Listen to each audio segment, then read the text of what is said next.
Reynaldo, sa imo. Ano-ano mga lugar dyan sa Albay ang isinailalim na sa state of calamity, Ryan?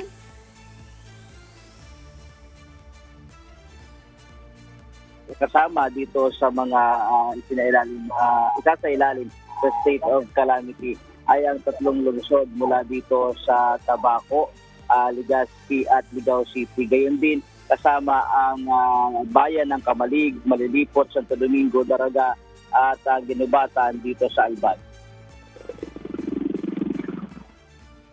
Ani inaprubahan na nga kahapon May 5 ng Sangguniang Panlalawigan ng Albay ang pagdedeklara ng state of calamity sa 8 lugar sa probinsya. Kabilang dito ang 3 lungsod mula sa Tabaco, Legazpi at Ligao City. Gayon din ang mga bayan ng Kamalig, Malilipot, Santo Domingo, Daraga at Ginubatan.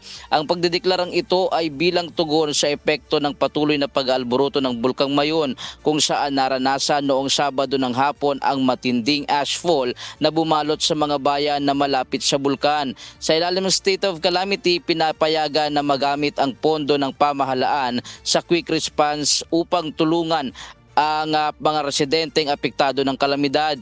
Iiral din ang price freeze sa mga pangunahing bilihin gaya ng bigas, mga dilata, asukal at gamot.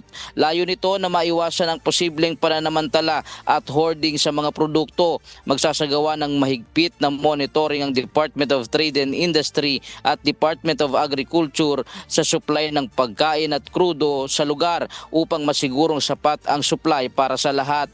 Habang ang mga ahensya ng gobyerno gaya ng SSS, GSIS at Pag-ibig ay karaniwang nagbubukas ng mga calamity loan programs na may mababang interes o zero interest rate para sa mga miyembrong apektado ng kalamidad.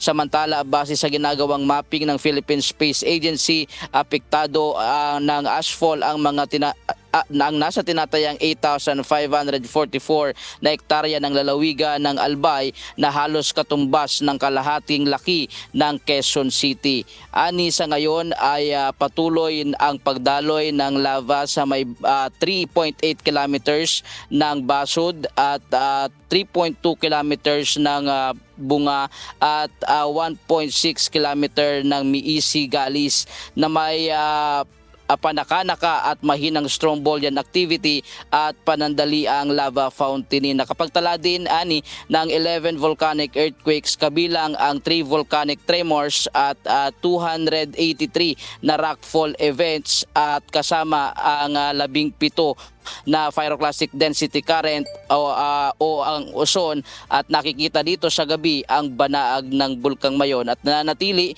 na nakataas ang alert level 3 dito sa Bulkang Mayon. Yan muna ang latest live mula dito sa probinsya ng Albay. Balik sa iyo, Ani. Mabalos, Ryan Salatandong, nagulat ng live mula po dyan sa Legazpi City.